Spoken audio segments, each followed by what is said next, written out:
आपको इस सदन की तरफ से और पूरे देश की तरफ से बहुत बहुत बधाई देता हूं।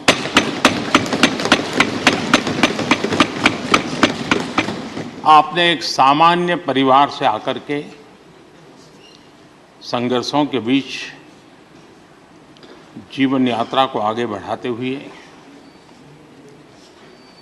आज जिस स्थान पर प्राप्त पहुंचे हैं वो देश के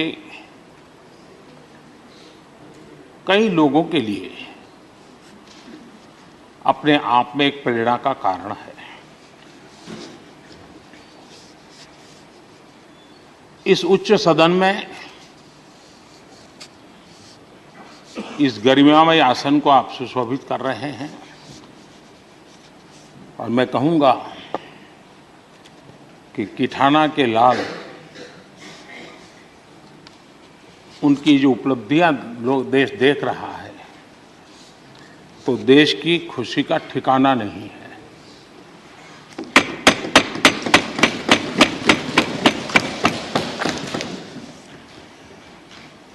आदरणीय सभापति जी, ये सुखद अवसर है कि आज आर्म फोर्सेस फ्लैग डे भी है।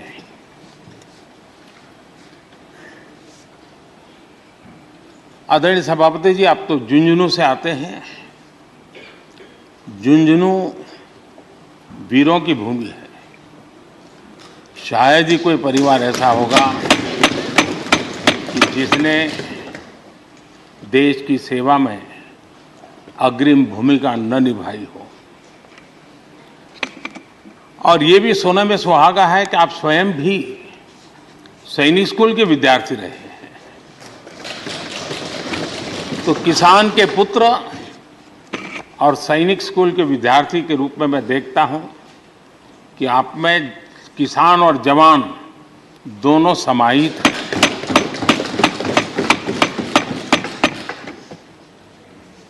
मैं आपकी अध्यक्षता में इस सदन से सभी देशवासियों को आर्म फोर्सेस फ्लैग डे की भी शुभकामनाएं देता हूं। मैं इस सदन के सभी आदरणीय सदस्यों की तरफ से देश के आर्म फोर्सेस को सैल्यूट करता हूं।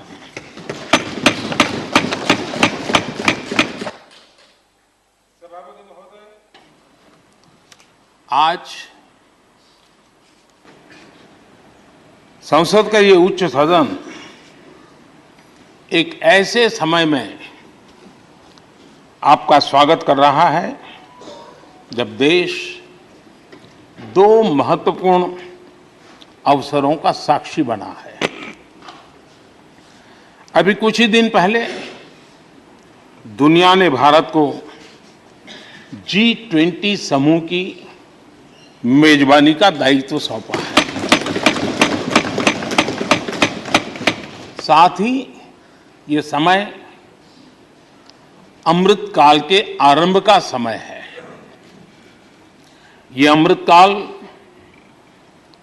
एक नए विकसित भारत के निर्माण का कालखंड तो होगा ही, साथ ही भारत इस दौरान विश्व के भविष्य की दिशा तय करने में भी बहुत अहम भूमिका निभाएगा।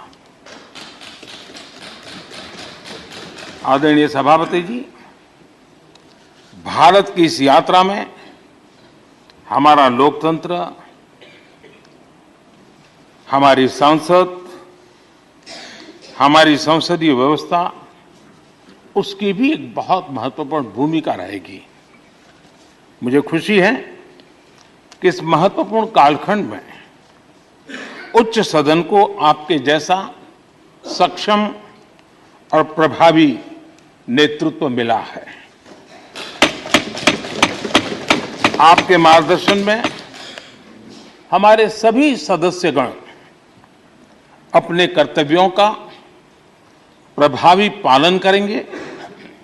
ये सदन देश के संकल्पों को पूरा करने का प्रभावी मंच बनेगा।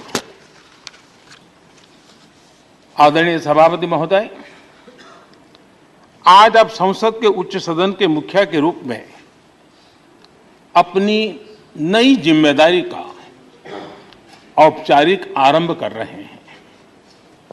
इस उच्च सदन के कंधों पर भी जो जिम्मेदारी है, उसका भी सबसे पहला सरोकार देश के सबसे निचले पायदान पर खड़े सामान्य मानवीय के हितों से ही जुड़ा है।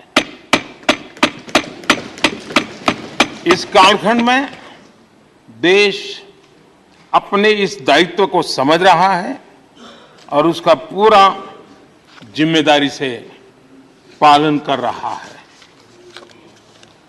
आज पहली बार महामहिम राष्ट्रपति श्रीमती द्रौपदी मुर्मू के रूप में देश की गौरवशाली आदिवासी विरासत हमारा मार्गदर्शन कर रही है।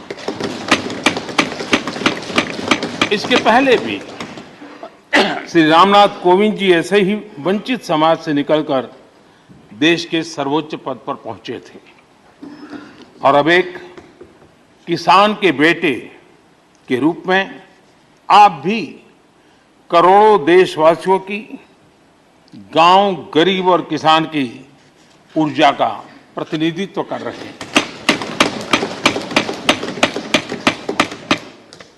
आदरणीय सभापति जी, आपका जीवन इस बात का प्रमाण है कि सिद्धि सिर्फ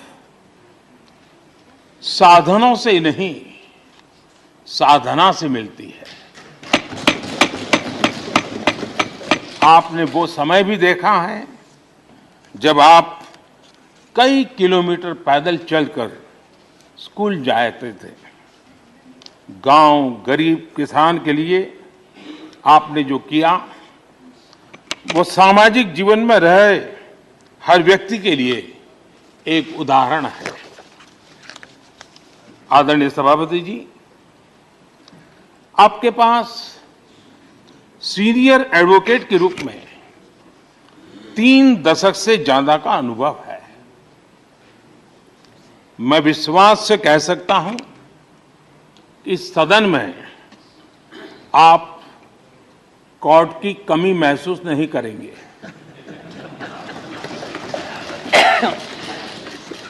क्योंकि राज्यसभा में बहुत बड़ी मात्रा में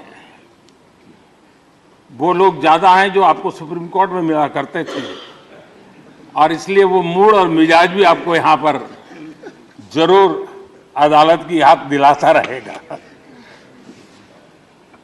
आपने विधायक से लेकर सांसद, केंद्रीय मंत्री, गवर्नर तक की भूमिका में भी काम किया है।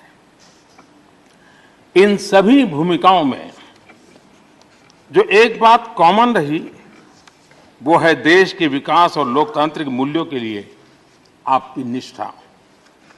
निश्चित तौर पर आपके अनुभव देश और लोकतंत्र के लिए बहुत ही महत्वपूर्ण है।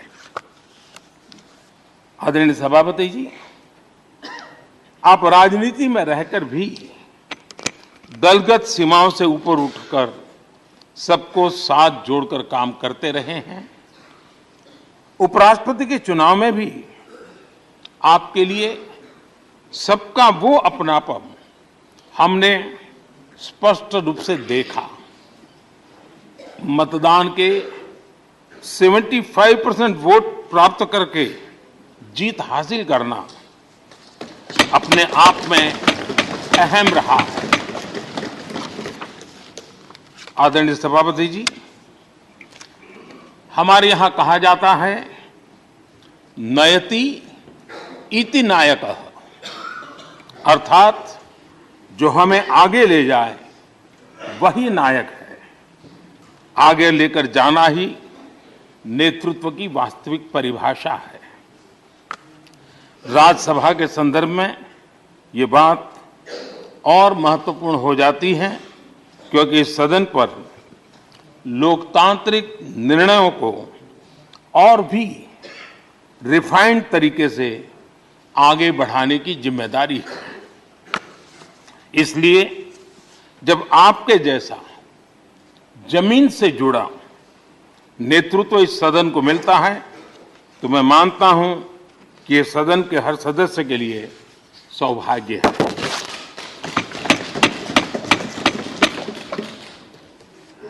आदरणीय सभापति जी, राज्यसभा देश की महान लोकतांत्रिक विरासत की एक संवाहक भी रही है और उसकी शक्ति भी रही है।